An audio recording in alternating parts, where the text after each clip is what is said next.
Salam dostlar, sabahınız xeyir. Bugün 31 yanvar 2026-cı il. Qoyunların otu bitmişdi. Dünən Gədəbəydən ot bazarından qoyunlar üçün 45 bağlama ot aldım. Yəni bu Gədəbəy ərazisinə biçilən otdur. Bazarda, yəni ot bazarında hər vaxt yerli ot. Yəni Gədəbəy otunu tapmaq asan olmur. Bağlamanın birini 5 manat 50 qəpikdən aldıq. Gətirdik, yiyorduk. İndi çox güman ki, yaza qədər bu otlar yəni qoyunları görər. Yəni ot da demək olar ki, çox belə yumuşaq, hər tərəfli, yəni içində hər hansı tikan, nə bilim, heyvanların yeyə bilməyəcəyi şeylər yoxdur. Dünən də yoxladıq. Almamışdan əvvəl gətirdik, qoyunları verdik. Yəni demək olar ki, qabaqlarında heç nə qalmadı. Otda belə yəni çox yumuşaq, çox təmiz otdur.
Hər dəfə bu yəni atları islanmasın deyə, nəm olmasın deyə saman əlavə edirəm.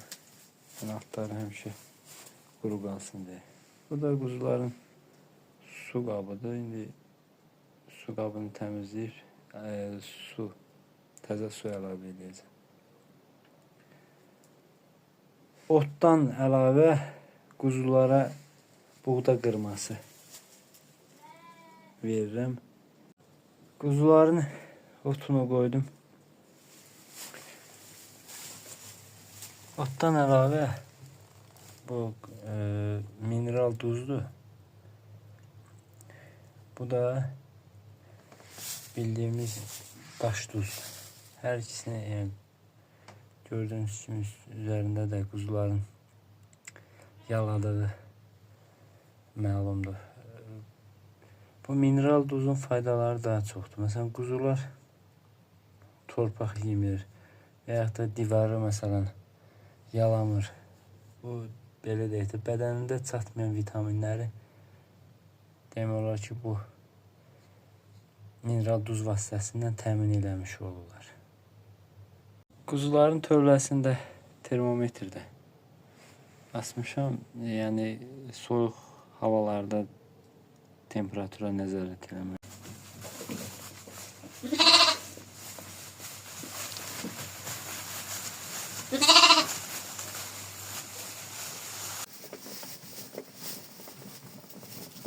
Quzuların buğda qırmasına vermişəm, yeyirlər. Bu zəif balaca quzulara ayrı özüm kənarda yedizdirirəm.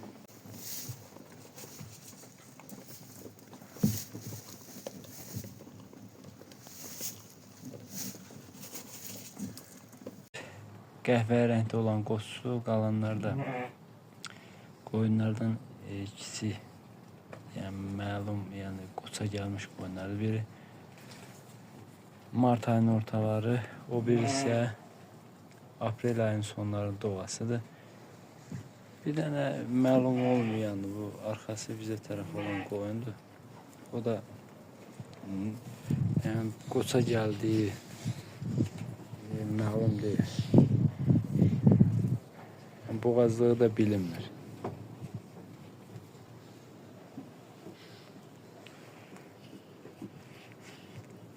Hava günəşli olduğuna görə, həm də həyətdəki qar əridiyinə görə qoyunları həyətə buraxmışam, otlayırlar.